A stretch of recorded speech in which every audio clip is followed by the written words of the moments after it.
السلام عليكم ورحمة الله وبركاته. ازيكم يا شباب شباب اولى اعدادي؟ ان شاء الله النهارده هنمسك كده المذكرة بتاعتنا اللطيفة الظريفة دي، نلخص لك فيها المنهج كله ان شاء الله، نيجي نراجعها كده سوا مع بعض، نفتكر ايه الحاجات الاساسية اللي عندنا في المنهج.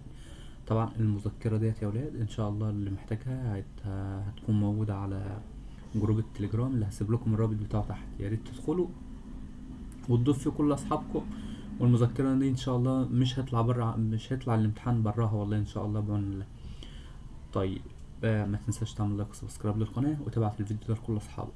طيب طبعا اول واحدة ده عندنا في العلوم السنة دي واحدة بتتكلم على التركيب، مين تركيب الذرة. طيب الوحدة ديت انا لخصت لك فيها اهم المصطلحات والمفاهيم. ايه اول حاجة خدناها؟ طبعا المادة، قلنا المادة هو كل ما له كتلة وحجم ويشغل حيزا من الفراغ. طيب زي ما قلنا ايامها واحنا بنشرح، لو مسكت اي مادة في الدنيا، اي مادة، والمادة ديت جزأتها يعني كسرتها لحتت صغيرة، هتلاقي المادة ديت بتطلع لك ايه؟ جزيئات صغيرة. سمينا اللي دي المادة ودي جزيئاتها. طيب الجزيئات ديت لو قعدت بقى تكسر فيها خالص هيطلع بقى ايه؟ حاجات لا ترى بالعين المجردة، سميناها احنا مين؟ الذرات. فاحنا قلنا فعرفنا بعدها تعريف الذرة، قلنا الذرة هي وحدة بناء وتركيب جميع المواد. يعني الكلام ده يعني اي مادة في الدنيا جزأتها يعني كسرتها، هيطلع في الاخر جواها حاجة اسمها مين؟ حاجة اسمها ذرات. طيب يبقى الذرة وحدة بناء وتركيب جميع المواد. طيب نظرية دالتون او قبل كده العلماء لما لقوا الذرة هي وحدة بناء اي مادة، قالوا الذرة دي مهمة، فيجوا 3 علماء يتكلموا عن الذرة او على بنية الذرة. يبقى العلماء اللي اتكلموا على بنية الذرة كانوا كام عالم؟ 3. اولهم الفلاسفة اليونانيون، مش موجودين هنا. ماشي، الفلاسفة اليونانيين دول قالوا ان الذرة غير قابلة للانقسام، ولا الايه؟ اي مادة بتتكون من ايه؟ من ذرات لا ترى بالعين المجردة. بعدها يجي العالم مين؟ دالتون، يضع اول نظرية علمية. ايوه، يضع اول نظرية علمية عن يقول لك كده في الامتحان، اول من وضع اول نظرية علمية عن الذرة طبعا العالم دالتون. طيب بعدها يجي العالم رذرفورد. العالم رذرفورد ده بقى ولا عمل تجربة من خلالها عرف تركيب مين؟ عرف تركيب الذرة. طيب نفتكروا معانا تركيب الذرة كده، او تركيب الذرة كنا بنرسمه كده رسمة دايرة كبيرة جواها حسنة صغيرة كده، كنا بنقول له باللون الأحمر دي مين؟ دي النواة. طيب النواة ديت لما شفنا شحنتها لقينا شحنتها موجبة. طيب انت ليه نواة موجبة؟ قالت لي انا جوايا بروتونات موجبة ونيوترونات متعادلة. يبقى جوه النواة في نوعين من الجسيمات، بروتونات موجبة ونيوترونات متعادلة. طيب مين قاعد يدور حوالين النواة اللي بالاخضر ده؟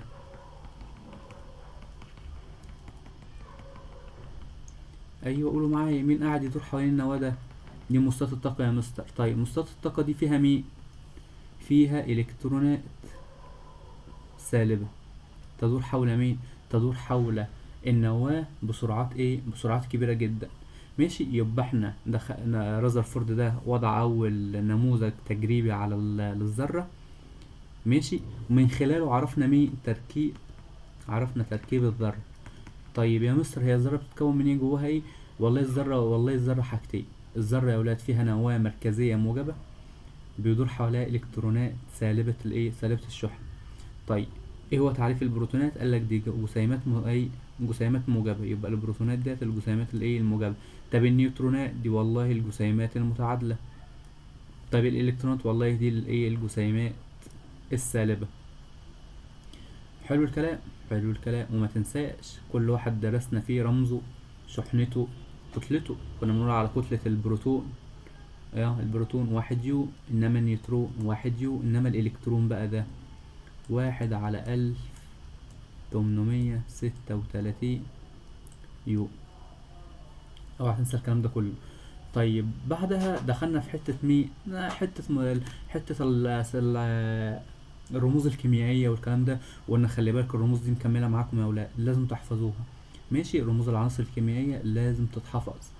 طيب بعدها اخدنا حتة الاسمدة، قلنا الاسمدة مركبات كيميائية تستخدم في تحسين الانتاج الزراعي، وكان اهم سماد عندنا سماد مين؟ سماد NPK. قلنا خلي بالك عنصر ال N ده مهم لاخضرار اوراق الشجر، والبي مهم لتقوية جذور النباتات، انما الكي مهم للنمو الصحي للنباتات. طيب مستويات الطاقة قلنا دي مناطق وهمية تتحرك فيها الإلكترونات حول اللي أنا رسمها بالأخضر دي مستويات. دي مستويات ايه؟ دي مستويات الطاقة، مستويات الطاقة يا ولاد. طيب بعدها أخدنا مين؟ أخدنا تعريف اللي العنصر مش ليه رمز، مش ليه رمز بس، يعني العنصر اكس ده رمز العنصر. العنصر اكس ده بيبقى ليه عددين، عدد تحت وعدد ايه وعدد فوق. العدد اللي تحت ده سميناه العدد الذري، انما العدد اللي فوق سميناه العدد الكتلي او عدد النيوكلونات. يبقى العدد الكتلي ده ليه اسم تاني اسمه ايه؟ نيوكلونات. عشان والله العظيم بص احنا في اخر الترم وفي ناس بتسألي ايه هي النيوكلونات دي، احنا ما خدناش قبل كده. يا ولاد العدد الكتلي بيساوي كلمة نيوكلونات دي. طيب قلنا العدد الذري هو مجموع أعداد البروتونات الموجبة، يبقى العدد الذري ده هو عدد البروتونات الموجبة الموجودة داخل الذرة، تمام. إنما العدد الكتلي هو مجموع أعداد البروتونات والنيوترونات داخل النواة، يبقى الكتلي ده مجموع البروتونات زائد مين؟ زائد النيوترون، إنما الذري هو البروتونات بس. طيب بعدها أخدنا النظائر، وقلنا النظائر دي صور مختلفة لإيه؟ لذرات العنصر الواحد تتفق في العدد الذري وتختلف في العدد مين؟ الكتلي، ماشي. وقلنا طبعا أهم النظائر عندنا نظائر عنصر الهيدروجين. قلنا نظائر عنصر الهيدروجين دول التلاتة، كل الكلام ده موجود في المذكرة. ال H11 وال H12 وال H13. طبعا H11 ده البروتيوم ديوتيريا، 13 ده مين؟ ده التريتيوم. طيب قلنا النظائر تعرفها والله العظيم يا جدعان، تعرفها صور مختلفة لنفس مين؟ لنفس العنصر، تتفق في العدد مين؟ والله العظيم تتفق في العدد الذري ولا هو العدد اللي تحت اهو، وتختلف في العدد مين؟ وتختلف في العدد الكتلي اللي هو العدد اللي فوق اهو. طيب تعالى نشوفه كده، سؤال بيجي برضو في الامتحانات، ما معنى قولنا ان العدد الذري للقروش 17. هتقول له كده ان اي ان عدد البروتونات الموجبه الموجوده بنواه ذره العنصر يساوي 17. خلي بالك انت عندك 3 حاجات في المنهج بيساووا بعض: عدد الالكترونات بيساوي العدد الذري بيساوي عدد البروتونات. يعني انت لو جبت عدد الالكترونات كانك جبت العدد الذري، كانك جبت عدد البروتونات. طيب لو في مساله مديلك عدد البروتونات يبقى انت كده عرفت عدد الالكترونات وعرفت العدد الذري يا جماعه، والمصحف الثلاثه بيساووا بعض. طيب يقول لك العدد الكتلي للمغنيسيوم، ما معنى قولنا ان العدد الكتلي للمغنيسيوم 24. طيب عرف العدد الكتلي. العدد الكتلي هو مجموع اعداد البروتونات والنيوترونات. تقول له كده اي ان مجموع عدد البروتونات والنيوترونات الموجوده بنواه ذره المغنيسيوم هيساوي كام؟ هيساوي 24. في سؤال ما معنى قولنا ان ده يا ولاد نسيت اقول لكم، في سؤال ما معنى قولنا ان عرف الكلمه اللي بعد كلمه ان، بس انت كده حليت الاجابه والله. طيب بيقول لك ما معنى قولنا ان عدد البروتونات في نواه ذره العنصر 11. طب ما هو عدد البروتونات ده اللي هو العدد الذري، هتقول له كده اي ان العدد الذري لهذا العنصر يساوي 11. طيب تعالى الأهم التعليلات. طبعا أهم التعليلات في الوحدة ديت للنواة موجبة الشحنة، هتقول له كده لأنها تحتوي على البروتونات على البروتونات الموجبة والنيوترونات المتعادلة. طيب تتركز كتلة الذرة في النواة. يا جدعان السؤال ده مهم والله، ماشي. ليه بتتركز كتلة الذرة في النواة؟ لأن زي ما احنا رسمنا النواة هنا كان فيها مين؟ كان فيها البروتون والنيوترون اللي هم أصلا ايه كتلته، ده كتلته 1 يو وده كتلته 1 يو. انما اللي قاعد يدور حواليهم هنا ده اللي هو الالكترون ده كتلته ضئيلة جدا، 1/1836 يو. يبقى بالله عليك دي الذرة الكبيرة، دي كل دي الذرة.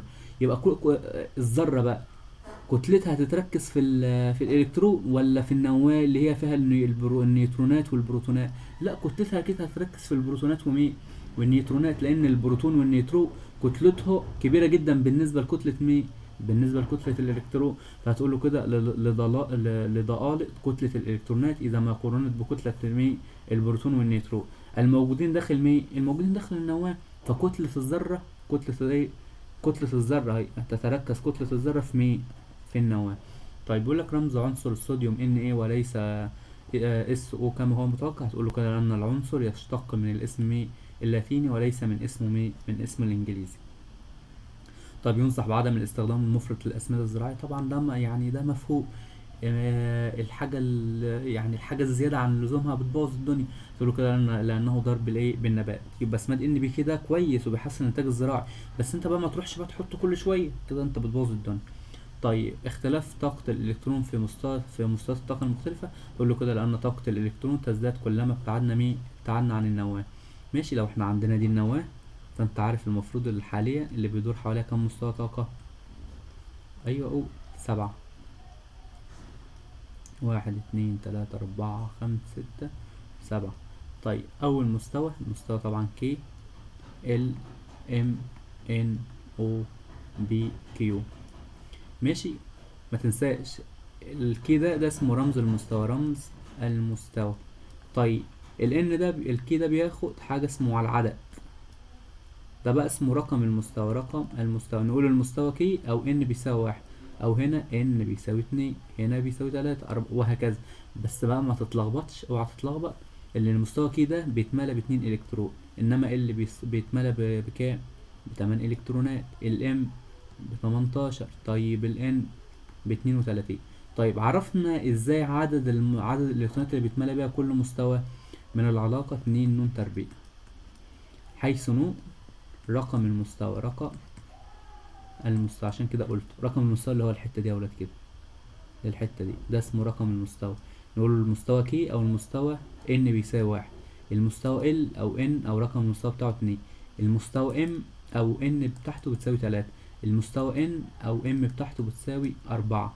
ماشي، رقم ايه؟ رقم. طبق القاعدة ديت على المستويات، هتلاقي اللي الكي بيتملى ب2، ال بيتملى ب8، والام بيتملى بايه؟ ب18، والان بيتملى ب32. طيب بيقول لك بعد كده يملأ المستوى الطاقة ال بالالكترونات قبل المستوى ام، لان طاقة المستوى ال اقل في الطاقة. من تخيل بالك انت عندك قاعدتين في التوزيع الالكتروني، اول قاعدة اللي هي دي تملأ المستويات الاقل في الطاقة اولا.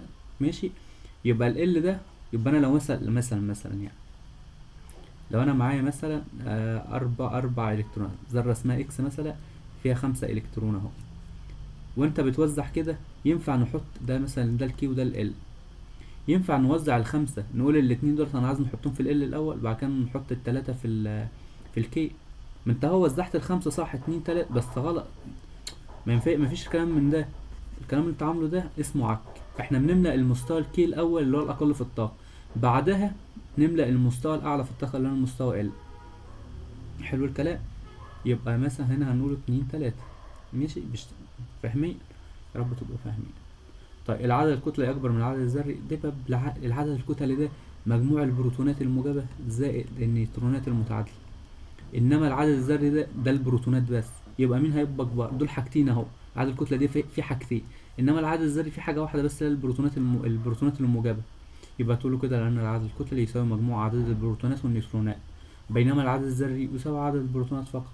وما تنساش المذكرة الحلوة اللطيفة دي اللي انا جمعت لك فيها حرفيا المنهج كله، هتبقى موجودة في جروب التليجرام. ادخل جروب التليجرام وضيف صحابك فيه، هسيب لك رابط الجروب في الوصف تحت، في وصف الفيديو او في الكومنت المسبب.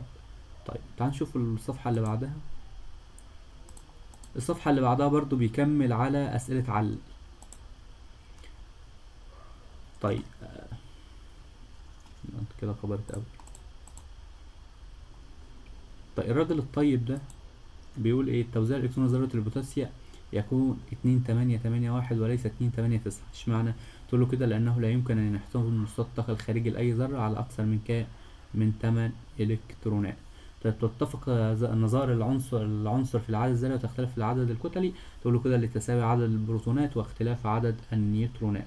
يبقى ايه اللي بيخليها تختلف في العدد الكتلي يا ولاد؟ اختلافهم في عدد في عدد النيوترونات. يبقى مثلا لو احنا النظائر اللي احنا عندنا البروتيوم H11 والديوتريوم H12 والتريتيوم H13، ده عدد نيوتروناته كام؟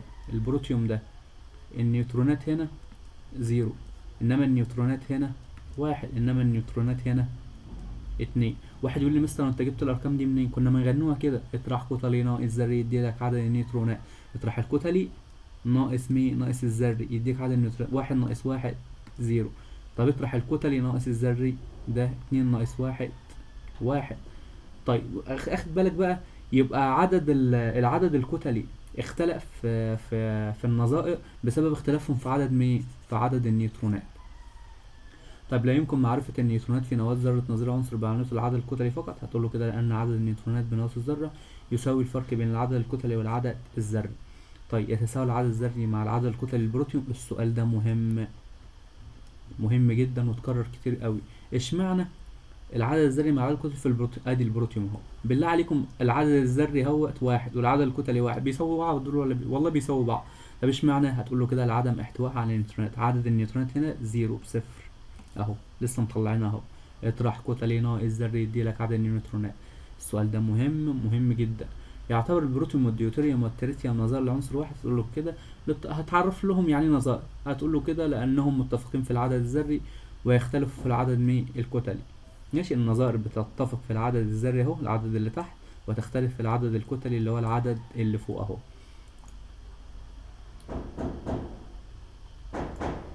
طيب اذكر اهمية كل من الرموز الكيميائية. السؤال ده برضه مهم. السؤال يا جدعان ده مهم والله. الحاجات دي قابلتني كتير في امتحان السنة اللي فاتت، يعني ركز عليه. هيقول لك اذكر اهمية الرموز الكيميائية، تقول له كده لسهولة التعبير عن العناصر والتعامل معها خاصة في المعادلات الكيميائية. واحد تاني يقول لي يا مستر لسهولة مثلا ترتيبها في جداول. والله هنديك الدرجة صح، ماشي، ما احنا برضه عملنا الرموز ديت عشان نعرف نحطها في جداول، صح برضه. طيب الأسمدة زي سماد مين؟ سماد NPK، تحسين الإنتاج الزراعي. عنصر النيتروجين اللي هو رمزه N، مهم لإخضار أوراق النبات.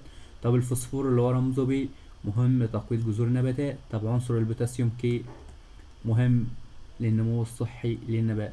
طيب العلاقة 2 نون تربيع ديت، بصوا هو ديت يا جدعان، دي 2 نون تربيع بتساوي، والله هي 2 N تربيع، ديت بتساوي ديت والله.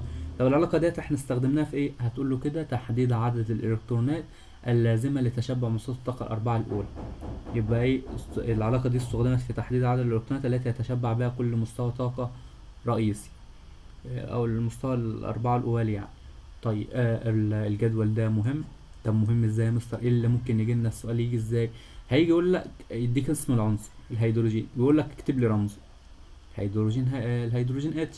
هيديك الهيليوم ويقول لك اكتب لي رمزه اتش اي. الزئبق اتش جي، وهتنسى الزئبق ده الفلز السائل الوحيد، الفلز السائل الوحيد ده الزئبق.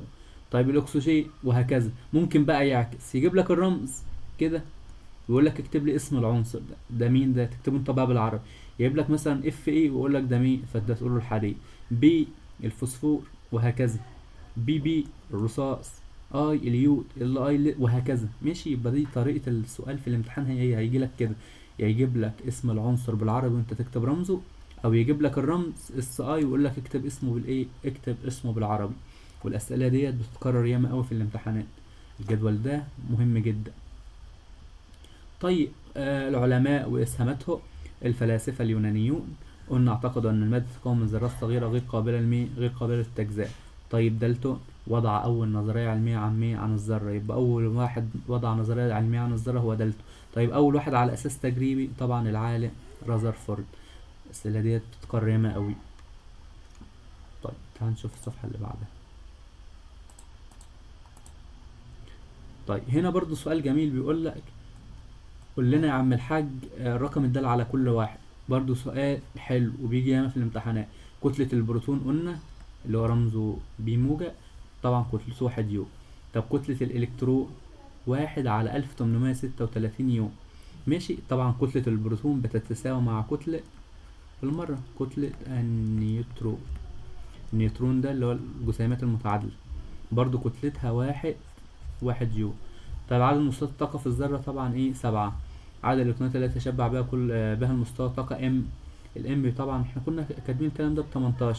طيب عدد الإلكترونات الطاقة الأخيرة لذرة النيتروجين، طبعا هتوزع النيتروجين 7، وزع يا معلم 2 5. يبقى عدد الإلكترونات في مستوى الطاقة الأخير 5 اهو. طب عدد مستويات الطاقة المشغولة بالإلكترون في ذرة عنصر تحتوي نواته على 4 بروتونات. مثلا العنصر ده اكس، نواته على 4 بروتونات اللي هو العدد الذري، هتوزع 2 2. طيب هنا في كام مستوى طاقة مشغول بالإلكترونات؟ ادي مستوى وادي التاني، يبقى كده على كام مستوى مشغول مشغول بالإلكترونات، يعني كام مستوى فيه إلكترونات؟ اتنين والله هم. طيب أصغر عدد ذري لعنصر تدور إلكتروناته في ثلاث مستويات الطاقة، طبعا ايه 11. ماشي، اللي هو عنصر مين؟ عنصر الصوديوم ان ايه 11 ان ايه لما تيجي توزع 2 8 1. طب نظائر عنصر الهيدروجين طبعا ثلاث نظائر، بروتيوم H11، ديوتيريوم H12، تريتيوم H13، اوعى تنسى. طيب ما النتائج المترتبة على الاستخدام المفرط للأسمدة؟ قلنا يتضرر النبات والتربة وصحة الإنسان والحيوان والبيئة. عدم احتواء السؤال ده مهم اهو، مهم، هنفكركم بالمذكرة دي آخر بعد امتحانكم. عدم احتواء نواة ذرة البروتيوم على نيوترونات، تقول له كده يتساوى العدد الذري مع العدد الكتلي. بقى عدد الذري اللي هو في ال H11 أو العدد الذري قد العدد الكتلي. كل ده حصل ليه؟ بسبب عدم احتواء نواة ذرة البروتيوم على مين؟ على النيوترونات اللي هي الأجسام المتعادلة. طيب ابتعاد الإلكترون عن النواة بالنسبة للطاقة، هتقول له كده تزداد طاقة الإلكترون. مش لان انت عارف الالكترون بيدور في مستوى طاقة مناسب مع طاقته. طيب المستويات الاولى اللي هي الكي والال، مستويات يعني الطاقة بتاعتها انت عارف على قدها، انما كل لما ابعد لا اروح عند البي والكيو، لا مستوى الطاقة بيبقى عنده طاقة كبيرة جدا، فالالكترون اللي بيدور فيها بيبقى عنده طاقة كبيرة جدا هو كمان. طيب اهم المقارنات طبعا البروتون والنيوترون والالكترون، قلنا الرمز، البروتون رمزه بي، النيوترون رمزه ان، الالكترون رمزه اي سالب. الشحنة الكهربائية طبعا ايه موجب واحد، هنا شحنته بصفر، النيوترون ده شحنته بصفر او بنقول عليه ايه شحنته متعادلة. والالكترون طبعا شحنته ايه سالبة، طبعا دي سالبة، ده ايه شحنته موجبة. طبعا الكتلة البروتون 1 يو، النيوترون 1 يو، انما الالكترون 1 على 1836 يو. بعدها برضو عندنا شوية مقارنات مهمة جدا، المقارنة بين العدد الذري والعدد الكتلي. قلنا العدد الذري ده هو عدد البروتونات الموجبة، انما العدد الكتلي ده هو مجموع اعداد البروتونات زائد النيوترونات. طيب موضوع بالنسبة للرمز، يعني لو انا عندي عنصر كده اسمه اكس، طبعا هنا بيتكتب العدد الذري، انما هنا بيتكتب العدد الكتلي. يبقى موقع العدد الذري اسفل يسار اهوت، والله العظيم ده اسفل يسار، اسفل يسار رمز العنصر، انما العدد الكتلي اعلى يسار رمز مين؟ رمز العنصر. بعدها وجه مقارنة برضو مهم جدا ويجي في الامتحانات كتير، يقول لك قارن بين المستويات وبعضها. يا هو يجيب لك مثلا المستوى كي وال، او المستوى ام وان، او ان وكي، او ال وام، وهكذا. ليه يجيبوا بقى رقم المستوى؟ قلنا رقم المستوى ده طبعا في المستوى الاول، ما تنساش بقى ما احنا اتعلمناها. مستوى الطاقة ليه 3 حاجات، لو احنا جينا اي بسرعة كده تاني، مستوى الطاقة دي النواة مثلا هي اهو، لو احنا هنتكلم مثلا على اول 4 مستويات، المستوى كي ال ام ان، قلنا اللي فوق دول ده اسمه رمز المستوى، رمز المستوى. طب رقم المستوى ده فين يا مستر؟ كنا بنقول كده رمز المستوى الان بتاعتها بتساوي 1، كنا بنقول المستوى كي او المستوى الاول يعني ان بيساوي 1، كنا بنقول المستوى ال او ان بتاعتها بتساوي 2، كنا بنقول المستوى ام او ان بتاعتها بتساوي 3، كنا بنقول المستوى ان او ان بتاعتها 4 اللي هو المستوى الرابع. طيب يبقى كده المستوى الطاقة ليه رمز كي ال ام ان او بي كيو، ليه عدد او ليه رقم اللي هو ان بيساوي 1 لو الكي، ان بيساوي 2 لو ال، ان بيساوي 3 لو الام، ان بيساوي 4 لو الان.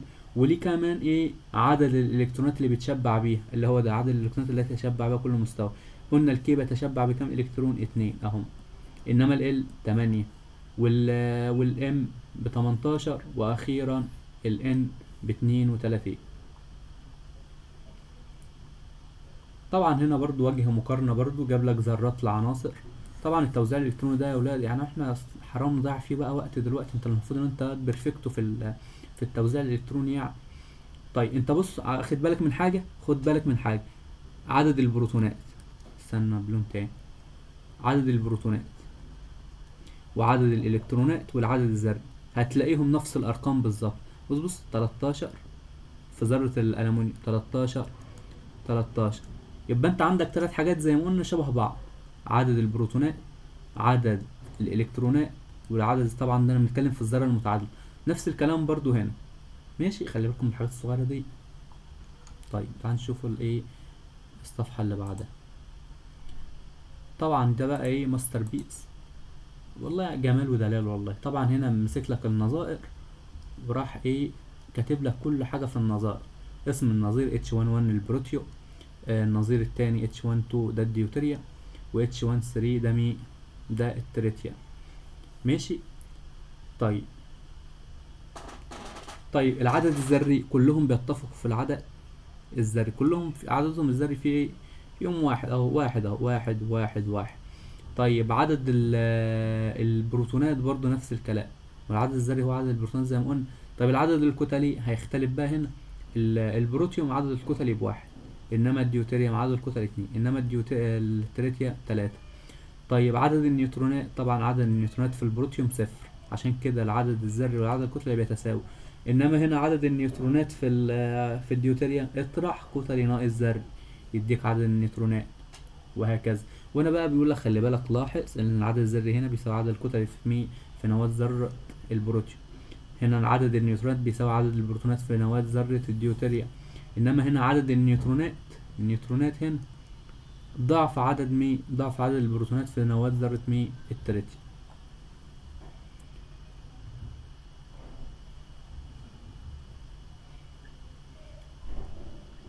طيب يقول لك ماذا يحدث يكون العدد الكتلي مساوي للعدد الذري؟ هتقول له عندما لا يحتوي النواة. والسؤال ده مهم يا ولاد، برضه مهم. طبعا المقارنات دي مهمة جدا، مقارنات النظائر بتاعة الهيدروجين. طب يكون العدد الكتلي ضعف العدد الذري، هتقول له كده عندما يتساوي عدد البروتونات مع عدد النيوترونات. ماشي. طيب اذكر العلاقة الرياضية المستخدمة في حساب العدد الكتلي. هتقول له العدد الكتلي بيساوي عدد البروتونات زائد عدد النيوترونات. طيب عدد النيوترونات اهو، عدد النيوترونات بيساوي اطرح كتلي ناقص ذري، اطرح كتلي ناقص ذري يديلك عدد النيوترونات. طيب العلاقة المستخدمة في حساب عدد الإلكترونات التي تشبع بها كل مستوى طاقة رئيسي، قلنا من العلاقة 2 n تربيع اللي هي والله العظيم بتساوي 2 ن تربيع، هي يا جماعة، بس دي بالعربي بالإنجليزي. طيب دي شوية قوانين هتساعدك ازاي تحسب العدد الذري، عدد الكتلي، العدد النيوترونات. عدد النيوترونات احنا خلاص خلصناها، اطرح كتلي ناقص ذري. طب العدد الكتلي هتجمع البروتونات زائد النيوترونات. انما العدد الذري بيقول لك هو والله العظيم، هو الكلام اللي احنا بنقوله انا كاتبه تاني اهو عشان نثبته المعلومه سوا.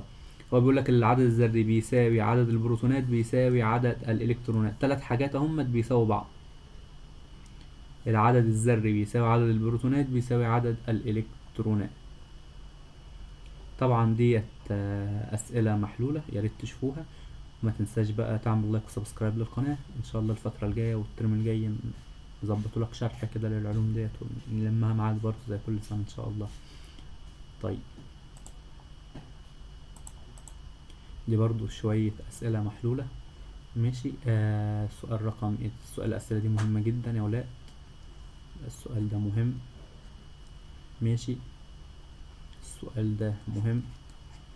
طيب انت مش فاهم الاسئله دي، يا ريت تتواصل معايا، الرقم بتاعي هسيبه لكم برضو في الوصف تحت. اي حد مش فاهم حاجه في الاسئله دي ماشي يا ريت يكلمني عادي، احنا اخوات يعني،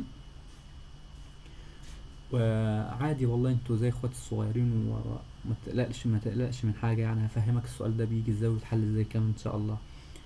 طيب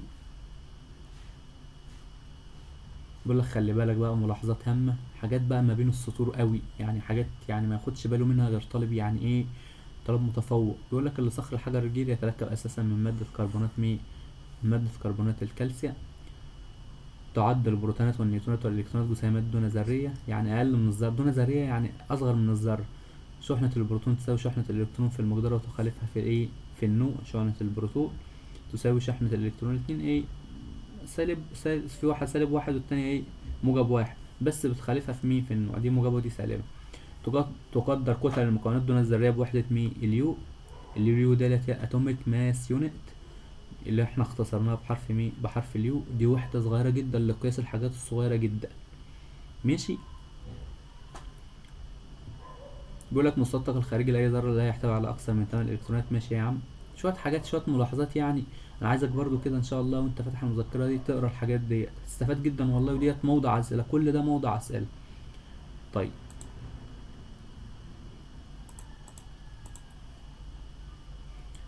بعدها رحنا بقى للدرس التاني اللي هو الجدول الدوري لتصنيف العناصر. قلنا العلماء عملوا الجداول ده عشان ايه، يسهل علينا دراسة العناصر ومعرفة خواصها الكيميائية والفيزيائية، وعلشان كده العلماء عملوا تلات عناصر. اول حاجه الجدول الدوري المندليف، كالجدول الدوري الموزلي، والجدول الدوري الحديث. طيب هيقول لك كده في الامتحان يعني ايه جدول مندليف ده؟ هتقول له جدول رتبت فيه العناصر ترتيبا تصاعديا حسب مين؟ حسب كتلتها الذريه، يعني حسب الرقم اللي فوق. ماشي.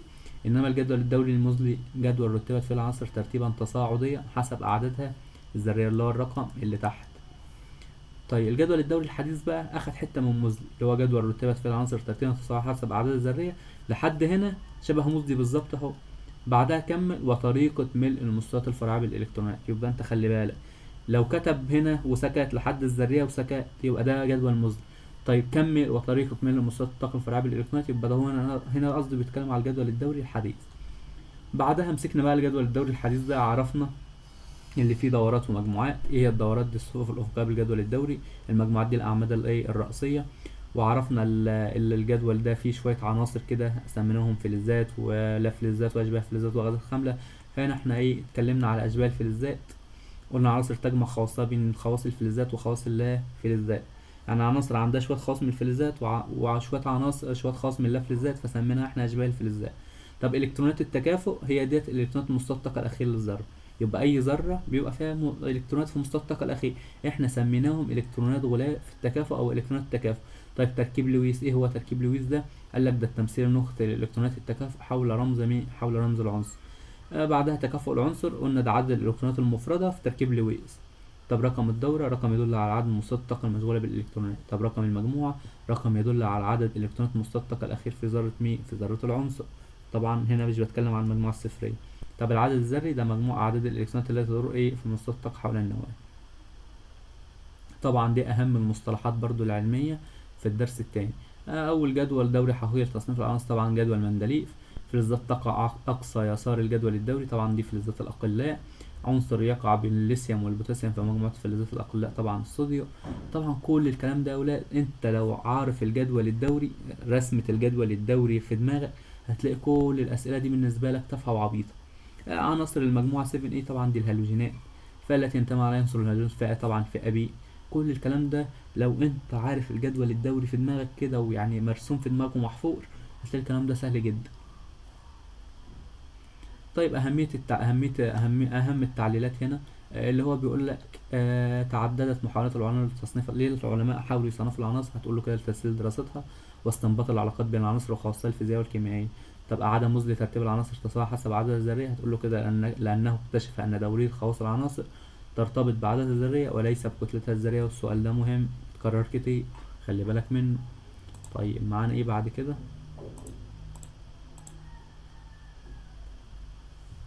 طيب بيقول لك الصوديوم من فلزات الأقلاء. طب انت اصلا عارف فلزات الأقلاء ديت اللي هي في المجموعة 1A، يبقى مستوى الطاقة الأخير بتاعها في كام؟ في إلكترون واحد. طيب وزع الصوديوم هتلاقي 2 8 1، في واحد اهو، يبقى من فلزات الأقلاء. تقول له كده لاحتواء مستوى الطاقة الأخير على ذرته على 1 إلكترون. طب يصعب التعرف على أشباه الفلزات من تركيبها الإلكتروني. السؤال ده مهم. تقول له كده لاختلاف عدد الإلكترونات المستوى الطاقة الأخير في ذرات ايه كل منها. طبعا أشباه الفلزات ديت زي البورون، السيليكون، الجرمانيوم، الأنتيمون، الزرنيخ، كل ديت أشباه فلزات يصعب التعرف على تركيبها الإلكتروني. طب يقع عنصر البوتاسيوم كي في الدورة الرابعة والمجموعة 1A. طبعا هتمسك العنصر وتوزعه، هتلاقي عنده 4 مستويات طاقة، يبقى هو في الدورة الرابعة. وهتلاقي مستوى الطاقة الأخير بتاعه مستوى الطاقة الأخير فيه إلكترون، يبقى ده في المجموعة 1A. تقول له كده لأن الإلكترونات تدور في 4 مستويات طاقة، ومستوى الطاقة الأخير في ذراته يحتوي على إلكترون واحد. طيب يقع عنصر الهيليوم في المجموعة الصفرية. هتقول له كده لأنه غاز خامل، مستوى الطاقة الأخير في ذراته مكتمل بالإلكترونات. ماشي. طبعا دي برضو يا ولاد يعني انا الكلام ده بس براجع معاكم كده، بفكركم بشويه حاجات، بس كل الكلام ده في المذكره ان شاء الله اللي هسيب لكم هسيبها لكم في جروب التليجرام. يا ريت تدخل فيه، تعمل انضمام فيه وتضيف فيه كل اصحابك علشان كله يستفيد من المذكره دي ان شاء الله. والله الامتحان ما هيطلع عنها. يعني انا لميت لك كل الحاجات دي، بص المصطلحات كلها والنتائج النتائج المترتبه. يعني بص ولا مش مطلوب منك غير انت تذاكر وربنا يصلح حالك. انا مش عايز اكتر من كده، انا عايز افرح بنجاحك بس، ده المطلوب حاليا. يعني مفيش احسن من كده والله. طيب بص الجمال ده برضو، اذكر الرقم السؤال ده مهم. أهمية المقارنات، مقارنات الفئات. طبعا انت عارف ان الجدول الدوري بيتكون من 4 فئات، الفئة اس بي والدي والاف.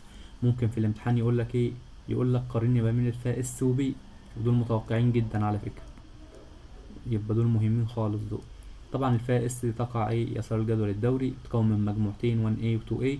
طبعا 1A ديت فلزات مين الأقلاء، إنما 2A فلزات الأقلاء الأرضية، كلها فلزات باستثناء عنصر الهيدروجين، جميعها صلب ما عدا غاز مين الهيدروجين، طبعا ده غاز. إنما الفئة B تقع يمين الجدول الدوري، تتكون من 6 مجاميع، بتبدأ من مجموعة 3A وبتنتهي بالمجموعة ايه 18 للمجموعة الصفرية، معظمها لا فلزات بالإضافة لأشباه الفلزات والغازات الخاملة وبعض الفلزات. يبقى الفئة B ديت فيها كل أنواع العناصر. طبعا الحالة الفيزيائية للعناصر الموجودة بيها، فيها عناصر صلبة فلزات، وفيها سائلة زي البرو، عنصر البرون اللي فلز السائل الوحيد، وغازية بقى طبعا ايه ما يا كلور فلور، كل دي الغازات برضه موجودة في الفئة بي. ممكن برضو يقول لك قارن بين الأقلاء والأقلاء الأرضية، أو يقول لك قارن بين الأقلاء والهالوجينات، وده متوقعة الأقلاء والهالوجينات، يعني ده سؤال متوقع. يقول لك قارن من هنا وهنا ما بين ايه عناصر المجموعة دي تقع في المجموعة ايه، مكانها في الجدول، تنتمي لفئة مين، ودي تنتمي لفئة بي. الحالة الفيزيائية للعناصر الموجودة بيها، طبعا أحادية التكافؤ، ودي برضو أحادية التكافؤ، الهالوجينات والأقلاء الاتنين أحاديين التكافؤ. هتقول هنا يزداد النشاط الكيميائي لا بزيادة العدد الذري، إنما هنا يقل النشاط الكيميائي لا بزيادة العدد الذري.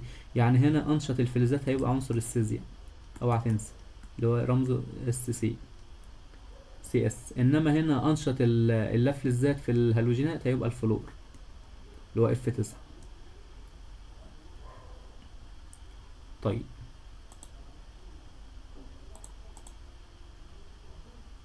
هنا برضو الراجل الطيب برضو بدأ يقارن ايه بين الغازات الخاملة واللافلزات الأخرى. ماشي، أقول لا الغازات الخاملة دي تحفظها بكلمة هناك زر، هاء هيليا، ألف أرجو، زينو، نيو، هيليا، نيو، أرجو، كريبتو، زينو، رادو. كنا نحفظها بكلمة كده اسمها هناك ذر. ماشي، كل أول حرف بيدل على إيه، على عنصر من الغازات الخاملة. طيب برضو عناصر الدورة الواحدة وعناصر المجموعة الواحدة، مقارنة مهمة جدا برضو، شوية حاجات حلوة يعني. الدورة الأولى فيها كم عنصر، الدورة التانية، الدورة التالتة. وده السؤال ده دايما بيجي يقولك الفرق بين عناصر الدورة التانية والدورة التالتة، وهم اصلا قد بعض، 8 ناقص 8 هيبقى كام، هيبقى 0. ماشي، السؤال ده بيتكرر ياما، خلي بالك منه. طيب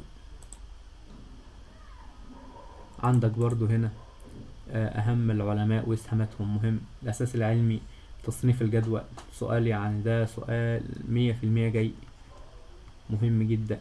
ده برضو مهم جدا، اللي هو علماء واسهاماتهم. مندليف صاحب أول جدول دوري حقيقي رتب العناصر التصاعدا حسب كتلتها الذرية، اكتشف أن خواص العناصر تتكرر بشكل دوري في بداية كل صف. رذرفورد اكتشف أن نواة الذرة تحتوي على بروتونات موجبة. متنساش رذرفورد ده برضو وضع أول نموذج تجريبي عن يبقى رذرفورد ده دي حاجتين عندنا في المنهج أهو. ماشي، خلي بالك برضو، هو ممكن يقول لك قول لي أعمال رذرفورد، أعمال يعني أنت هتكتب له إيه، هتكتب له الاتنين دول. طبعا موزلي لويس برضو اقترح طريقة مبسطة لتمثيل الإلكترونات غلاف التكافؤ، اللي هي الإلكترونات مستطلقة الأخير بالنقاط، والتي يستدل منها على تكافؤ العناصر. طبعا شوية قوانين بقى بيقول لك خلي بالك مش عارف ايه، ملاحظات هامة، كل ده أنا حاولت ألخصه لك في الإيه، في المذكرة الجميلة ديت. ماشي. طيب يا شباب نكمل معاكم كده الوحدة الأولى برضو لسه، بس الدرس بقى التالت اللي هو كان المادة المادة وخصائصها. برضو جمعت لك هنا كل التعريفات والمصطلحات والمفاهيم المهمة اللي هتحتاجها في الدرس ده. طبعا بيقول لك تعريف المخاليط، مواد مكونة من مادتين أو أكثر غير متحدة كيميائيا. ماشي، ده كان الفرق ما بين المخلوط والمركب. المركب ده اتحد عناصر كيميائية، في عنصرين اتحدوا كيميائيا يدولنا مركب. انما لما يقول لك غير متحدة كيميائيا ده المخلوط، ويمكن فصل مكوناتها بالطرق الفيزيائية. وان الطرق الفيزيائية دي 3 طرق، يا اما التبخير والتكثيف، يا اما الترشيح، واخر طريقة الفصل المغناطيسي. بعدها قسمنا المخلوط ده المخلوط متجانس ومخلوط غير متجانس. قلنا المخاليط المتجانسة دي ممكن نسميها محاليل، وقلنا المحاليل دي مخاليط لا يمكن تمييز مكوناتها بالعين المجردة. زي مين يا مستر؟ حد فاكر؟ ايوه، زي الماء والملح. الملح لما يدوب في المية انت كده مش هتعرف تميز مكونات المخلوط ده، فبنسموه مخلوط متجانس او محلول. حتى بيسموه كده الماء والملح ده محلول ملحي، محلول ملحي. نفس الكلام ده الملح والسكر، او الملح والسكر الماء والسكر نفس الكلام برضه. طيب المخاليط بقى الغير متجانسة، قالك دي مخاليط يمكن تمييز مكوناتها بالعين المجردة. مثلا زي ما اجيب مثلا شوية رمل مثلا واكب فوقيهم مثلا يعني شوية مية، ماشي، ده عرفت تميز ايه مكوناته، ده والله الماء، انما اللي تحت ده مثلا الرمل. ده بقى بنسموه مخلوط غير متجانس، لان انت عرفت مكوناته هو بيتكون من ايه يا مستر؟ من ماء ورمل. طالما عرفت مكوناته يبقى مخلوط غير متجانس. وما تنساش المخاليط المتجانسة لو المحاليل بتفصل اي طريقة فصلها بالايه؟ بالتبخير والتكثيف. انما المخاليط الغير متجانسة بالترشيح، بورقة الترشيح. بعدها قلنا ان المادة ممكن تبقى مادة نقية، والمادة النقية دي مواد لا يمكن فصل مكوناتها بالطرق الفيزيائية، انما يتم فصل مكوناتها بالطرق الكيميائية. والمادة النقية دي كانت حاجتين، يا اما عنصر يا اما مركب. تعريف العنصر: ابسط صورة نقية للمادة لا يمكن تحليلها الى ما هو ابسط منه. يعني العنصر ده ابسط حاجة، ولا ينفع نحلله بالطرق الفيزيائية ولا الطرق الكيميائية. طيب جزيء العنصر، قالك ده جزيء يتركب من نوع واحد من الذرات المتماثلة. جزيء العنصر اوعى تنسى، ويوميها قلت لك كده الجزيء يا ولاد بيبقى حاجتين، ممكن يبقى جزيء عنصر وممكن يبقى جزيء مركب. الجزيء المركب ده يتكون من اتحاد ذرات مختلفة. يبقى الجزيء المركب يتكون من اتحاد ذرات مختلفة. زي مثلا لما اقول لك ال H2O، مش ديت ذرة هيدروجين ماسكة في اكسجين، ذرتين هيدروجين ماسكين في اكسجين. هل الهيدروجين هو الاكسجين؟ لا، ده ذرات مختلفة. طالما ذرات مختلفة يبقى جزيء مركب على طول. مثلا ال NH3 النشاد ده جزيء مركب. مثلا ال HGO اكسيد الزئبق ده برضو مركب. انما جزيء العنصر ده، استنى بس عشان الحتة دي مهمة تيجي في اول الامتحان. جزيء العنصر ده يا ولاد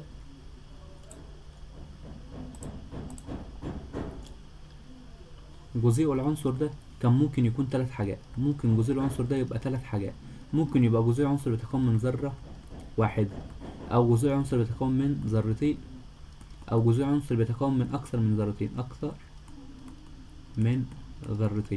اكثر من ذرتين هو ممكن تبقى 3 4 بس ذرات شبه بعض، ماشي. يبقى العنصر يتكون جزيء العنصر يتكون من اتحاد ذرات متشابهة. طيب اكثر من ذرتين كان حاجة واحدة بس، الأسري اللي هو غاز الأوزون، اوعى تنساه ده. طيب جزيء عنصر بيتكون من ذرتين. بص اهو، جزيء عنصر بيتكون من ذرتين كانوا 7 حاجات: ال H2 وال O2 وال N2 والفلور، البرو، الكلور، اليود. ال7 عناصر دول يا ولاد دولت جزيئات عناصر بتتكون من ذرتين. طيب جزيء عنصر بيتكون من ذرة واحدة، دول كانوا زي الفلزات الصلبة. عندك مثلا الصوديوم، البوتاسيوم، الفوسفور، مثلا الكالسيوم، الليثيوم. كل ديت جزيئات عناصر تتكون من ايه؟ من ذرة واحدة. حلو الكلام. طيب تعال نرجع لمرجعنا.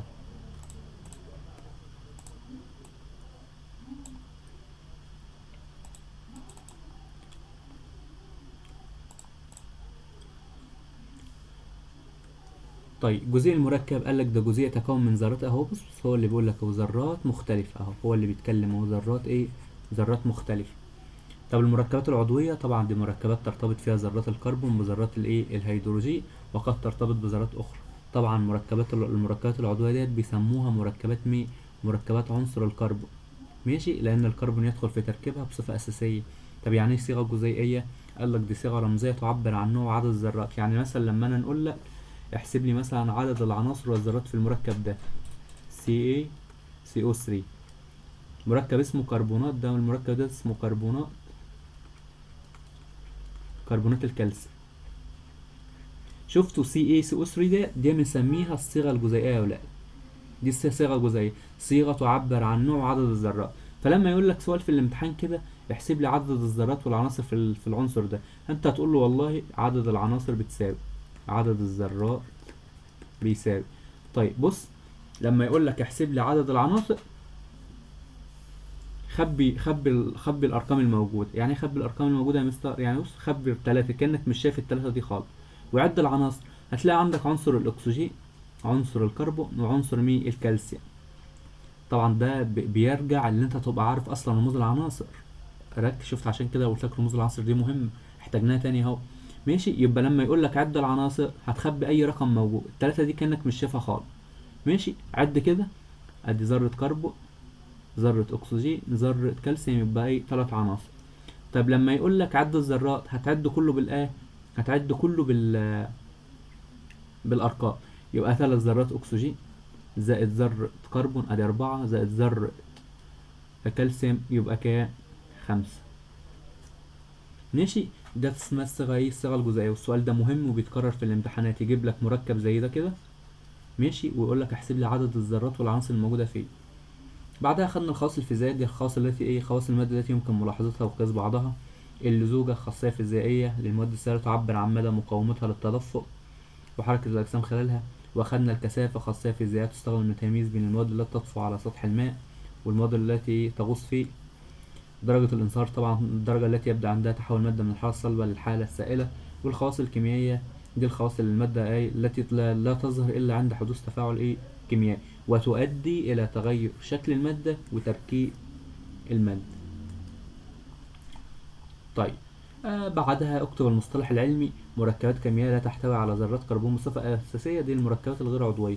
المادة شفافة منخفض الكثافة يدخل في تركيبها الهواء بنسبة 99.8. طبعا ده الأيروجل اللي بيستخدمها علماء القارة القطبية الجنوبية. ماشي، لصنع لصنع فراء أو لصنع جواكت بديل لفراء الدب القطبي، عشان خايفين عليه من الانقراض.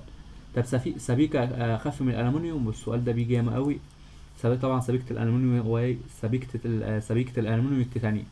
طب غاز خام كثافته أقل من كثافة الهواء يستخدم في ملء المناطيد، طبعا الهيليوم. طب غاز لافليزدي لا يتأثر بتغير درجة الحرارة ولا يتفاعل مع المطاط ويستخدم في ملء إطارات السيارات، طبعا غاز النيتروجين اللي هو رمزه N. النيتروجين اتكرر ياما اهو، يبقى أول مرة أخدناه مهم لاغترار أوراق الشجر، وتاني مرة بناخدوها هو مهم أو يستخدم في ملء إطارات السيارات. ركز كده لأنه ممكن في الامتحان يقول لك قول لي فايدتين للنيتروجين، مش عايز واحد يبقى أنت عارف. طبعا أهم بقى التعليلات، الكلام ده كله زي ما قلت لك أنا سايبه لك في المذكرة، يا ريت تقراها. والله المذكرة دي مهمة جدا ليك. هسيب لك الرابط بتاعها في التليجرام تحت، رابط المذكرة يعني هيبقى في جروب التليجرام بتاعنا، ادخلوه ودخل كل اصحابك فيه، وانت يعني استفدت يعني، وان شاء الله تبقى استفدت من المراجعة دي. طيب بيقول لك يصنف الهيدروجين على انه عنصر، وسؤال تاني بيقول لك جزيء الاكسجين جزيء عنصر. ليه يا جدعان اي حاجة بنقول عليها عنصر؟ ليه العنصر عنصر؟ تقول له كده لانه لا يمكن تحليله ما ابسط منه. يعني عنصر زي الهيدروجين ده ينفع نجيب منه حاجة تانية؟ هو ابسط حاجة، مفيش حاجة ابسط منه. طب يصنف الماء انه مركب. ليه المية اللي هي ال H2O بتصنف انها مركب؟ هتقول له كده يمكن فصل مكوناته بالتحليل الكهربي. فاكرين المية ال H2O كنا بيحصل لها حاجة اسمها تحليل كهربي، فكانت تدينا عناصرها الأولية اللي هي الهيدروجين زائد الأكسجين باستخدام جهاز فولتامتر حبوب ماء، صح؟ طيب جزيء الميثان جزيء مركب عضوي، هتقول له كده لأنه يتكون من اتحاد عنصري الكربون والهيدروجين. طبعا ده جزيء الميثان يا ولاد اللي هو CH4. ماشي، ده مركب عضوي، أبسط مركب عضوي. غاز الميثان ده الكربون عامل كده فيه، عامل كده. طبعا الروابط فيه روابط تساهمية أحادية.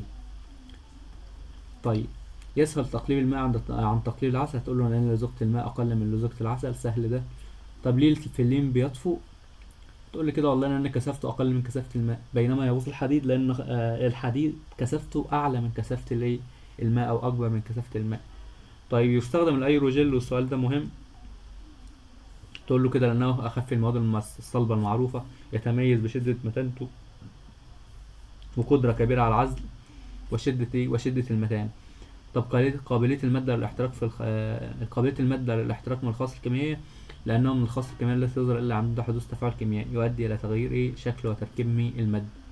طب ليه غاز الهيليوم يستخدم في ملء المناطيد؟ والسؤال ده برضو مهم بيتكرر كتير، تقوله كده لأن كثافته أقل من كثافة الهواء وغير قابل للاشتعال. طب يستخدم النيتروجين برضو في ملء الإطارات، هتقول لأنه لا يتأثر بدرجة الحرارة ولا يتفاعل مع المطاط. طيب الأسئلة اللي نكتب عليها دي مهمة، يعني مهمة، اتكررت في امتحانات السنين اللي فاتت ياما قوي. يستخدم سلكة الألمنيوم التام في صناعة هياكل الطيارة، هتقول له كده لأنها أخف من الألمنيوم. طبعا عايز حاجة خفيفة عشان الطيارة تعرف تناور، يعني إيه لو في صاروخ جاي عليها تعرف تهرب منه. فاحنا عايزين الطيارة تبقى خفيفة، فالألمنيوم والتيتانيا بيخلي الطيارة خفيفة وتحتفظ بمتانتها في درجة الحرارة المرتفعة، لأن هي الطيارة بتبقى طايرة على ارتفاع قريب من قريب من الشمس. تخيل كده لو مثلا استخدمنا مادة بتسيح بسرعة، هوب شوية شمس يسيحوا الطيارة، ينفع ده طبعا. طيب تستخدم سبيكة الستانلس ستيل في صناعة أواني الطهي، هتقول لنا إنها تتميز بعدم قابليتها للصدأ، والسؤال ده برضو مهم. طبعا أسئلة ماذا يحدث، طبعا كل الكلام ده موجود في المذكرة زي ما قلت لك. اذكر مخلوط متجانس ملح الطعام غير متجانس الرمل والمية، عنصر زئبق هيدروجين أكسجين، جزيء عنصر أحادي الذرة الكربون، جزيء عنصر ثنائي الذرة الأكسجين. طب جزيء عنصر ثلاثي الذرة اكتبوا لي في الكومنتات تحت. هو أصلا هتلاقيه جايبها هنا أهو، هو جايبها. جزيء عنصر عديد الذرات أو ثلاثي الذرات، طبعا غاز مين؟ غاز الأوزون أسري. مركب عضوي، طبعا أبسط مركب عضوي الميثان. طب جزيء عضوي يحتوي على آلاف الذرات زي بوليمرات البلاستيك، هيموجلوبين الدم، فيتامين د. وخلي بالك من فيتامين د، ده مهم جدا بيجي في الامتحانات ياما. لكم حاجة انتوا اصلا عندكم فيتامين د وبي، دول اللي عندكم في المنهج السنة دي فيتامينات د وعرفناه، بيساعد على امتصاص الكالسيوم لتقوية العظام. طيب بي ده مين بيفرزوه؟ والله اللي هيجيبها يبقى معلم. فيتامين بي ده اخدناه في المنهج، حد يقول لي في انهي حتة؟ طيب جزيء مركب غير عضوي، عندك حمض النيتريك، عندك جزيء ثاني اكسيد الكربون. طب طرق الفصل الفيزيائية زي ما قلنا، الفصل المغناطيسي والترشيح والتبخير والتكثيف. طرق الفصل الكيميائية طبعا حاجتين، التسخين او التحليل الكهربي. طب التحليل الكهربي وعرفنا اللي هو الماء. طب التسخين ده لمركب اسمه اكسيد الزئبق، المركب ده لما نسخنه بينحل العناصر الاولية برضه، لعنصر ال HG الزئبق زائد عنصر الاكسجين. ما تنساش الزئبق ده الفلز السائل الوحيد، اوعى تنسى. طيب الأهمية طبعا مش عايز أقول لكم بقى، الأهمية ده بيبقى سؤال خطير في الامتحان. جهاز فولتمتر هوفمان ده التحليل الكهربي للماء. صبغ الأزرق النيلي مهم جدا. تلوين واجهات المنازل بالنوبة واستخدام المصريين القدماء في الكتابة على ورق البردي. فيتامين د هو ضبط مستويات الكالسيوم والفوسفور في الدم للوقاية من مرض هشاشة العظام. الأيروجel مهم. صنع زاوية علماء الأبحاث بالقارة القطبية الجنوبية كبديل لفراء الدب القطبي. الهيليوم في ملء المناطيد لأن كثافته أقل من كثافة الهواء. النيتروجين ملء إطارات السيارات. السيليكون صنع الشرائح الإلكترونية. سبيكة الستانلس ستيل صنع أواني الطهي. سبيكة الألمنيوم والتيتانيوم صنع هياكل الطيارات الحربية. طبعا ديت بقى أهم المقارنات، بيقارن زي ما احنا قلنا، بيقارن ما بين المادة يا إما تبقى مادة نقية أو مخاليط. طب المادة النقية مادة لا يمكن فصلها بالطرق الفيزيائية. المخاليط مواد مكونة من مادتين أو أكثر دون اتحاد كيميائي. أنواعها المادة النقية ممكن تبقى عناصر أو مركبات. طب المخاليط ممكن تبقى مخاليط متجانسة أو غير متجانسة. ده برضو مقارنة مهمة ما بين العناصر والمركبات، مقارنة أهم ما بين المخاليط المتجانسة والمخاليط الغير متجانسة. كل الكلام ده احنا وفرناه لك بطريقة بسيطة جدا. طيب عندنا بقى المقارنة دي المركبات العضوية والمركبات الغير عضوية، ديت مقارنة مهمة جدا يا ولاد برضو. ماشي، قلنا المركبات العضوية ديت مركبات يتكون عنصر الكربون فيها بصفة أساسية، إنما الغير عضوية تتركب من ترابط عناصر عناصر متعددة قد يكون منها الكربون. طيب مثال هنا للمركبات العضوية، طبعا أبسط مركب عضوي هو غاز الميثان، وهنا حمض مين؟ حمض النيتريك. طيب عندنا كمان هنا برضو مقارنة ما بين غاز الميثان وحمض النيتريك. طبعا الميثان مركب عضوي، النيتريك غير عضوي، رمزه CH4 أو الصيغة الجزيئية CH4، هنا الصيغة الجزيئية HNO3. طبعا عدد العناصر هنا عنصرين اللي هو عنصر الكربون والهيدروجين، إنما عدد الذرات 4 هيدروجين زائد 1 كربون يبقى 5. هنا النيتريك عدد العناصر 3 هيدروجين ونيتروجين وأكسجين، إنما عدد الذرات 5، 3 أكسجين، 1 نيتروجين، 4، 1 هيدروجين، 5.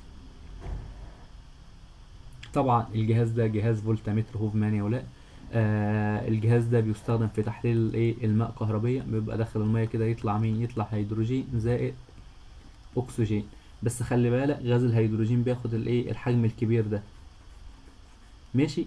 وما تنساش يعني ديت فيها هاء هيدروجين، هيدروجين اهو، فيها هنا هاء مهبط. يبقى مين بيصعد عند المهبط؟ غاز مين؟ غاز الهيدروجين اللي فيها هاء. طيب عند المصعد بيتصاعد غاز مين؟ غاز الاكسجين. وده جهاز فولتامتر هوفمان، وجالهم في الامتحان قبل كده والله. يعني جه نفس الرسمه كده وقعد يقول له مين دي، سأل على دي وسأل على مين الغاز اللي طالع وحجمه كبير قوي كده. ده غاز مين؟ غاز الهيدروجين. ماشي. يبقى عند المهبط بيتصاعد غاز مين؟ غاز الهيدروجين. عند المصعد بيتصاعد غاز الاكسجين. طبعا دي اشكال توضيحيه بتوضح ذره الكربون. جزيء الاكسجين بيتكون من من ذرتين اهو. جزيء الاوزون بيتكون من 3 ذرات اكسجين. غاز الميثان بيتكون من من ذره كربون، هي ذره الكربون مرتبط معاها 4 ذرات هيدروجين هم اللي هم دول. جزيء حمض النيتريك بيتكون من من ذرة هيدروجين اهي، نيتروجينية في النص، وثلاث ذرات حمض، 3 ذرات اكسجين.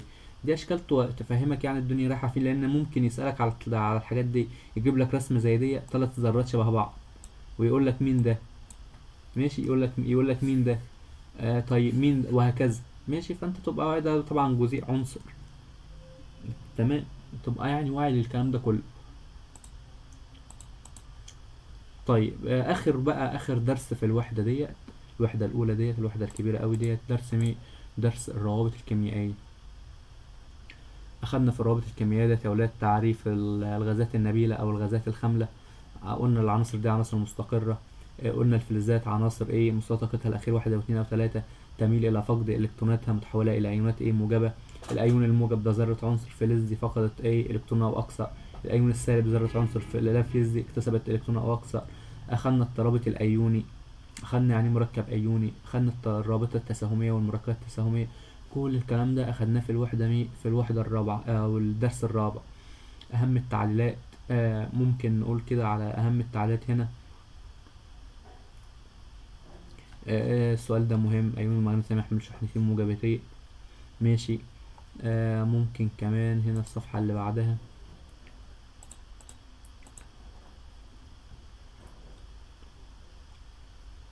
اهو. بص السؤال ده مهم، بيتكرر ياما قوي. لا يمكن ان يتحد عنصر الصوديوم مع المغنيسيوم، ماشي. كل الاتنين فلزات هيفقدوا ويتحولوا ايونات موجبه، ماشي. طبعا ما ينفعش موجب مع موجب، لازم موجب وسالب. فاهمين الفكره دي؟ طيب برضو السؤال اللي بيتكرر كتير، ليه الرابطه في جزيء الاكسجين التساهميه ثنائيه؟ تقول له كده لان كل ذره اكسجين تشارك بالكتروني تكافؤ المفردين لتكوين زوجين الكترونات مكون الرابطه التساهميه الثنائيه. يبقى كل ذره اكسجين بتشارك باتنين الكترون.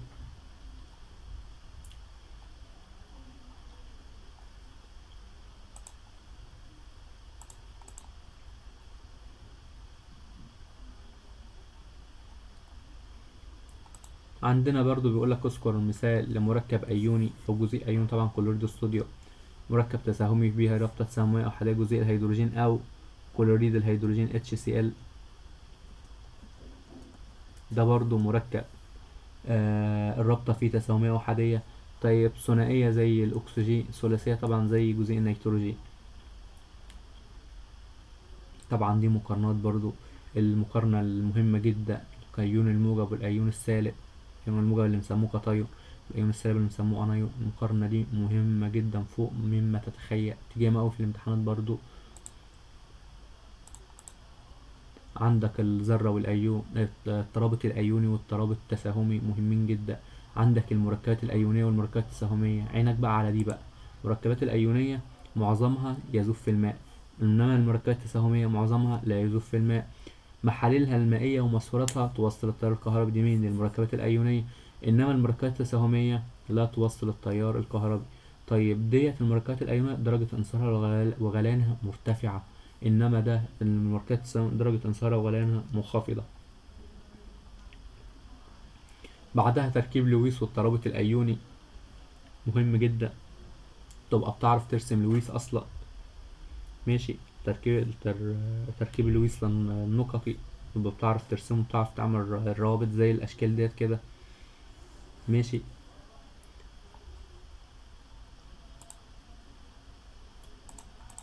بص كده الاشكال ديت، عايزك تفتح المذكره وتبص على الاشكال ديت، مهم جدا تبص على الاشكال ديت يا ولاد، وتعرف كل عنصر بيعمل رابطه ايه بالظبط. شفتوا غاز الميثان اللي كنا لسه راسمينه من شويه اهو، غاز الميثان اهو. عندنا كمان طرق ارتباط ذرات الكربون ببعضها، ممكن تعمل سلسله متصله، ممكن تعمل سلسله متفرعه، ممكن تعمل شكل حلقي. ماشي. كل ده ذرة الكربون اهو، دي سلسلة ايه متصلة، دي سلسلة متفرعة، ودي سلسلة حلقية. كل الكلام ده والله مهم. طيب وكده يبقى خلصنا معاكم مراجعة الوحدة الأولى. يا ريت تعمل لايك وسبسكرايب للقناة، اكتب لنا في الكومنتات تحت لو عجبك طريقة المراجعة دي، عايز ايه ممكن برضو نقوله أفكار، برضو نحاول نظبط فيها برضو شوية كمان. ما تنساش هسيب لك رابط المذكرة ديت في جروب التليجرام، يا ريت تدخل وتدخل في اصحابك، ما تنساش الدال على الخير ايه كفاعله. والسلام عليكم ورحمة الله وبركاته.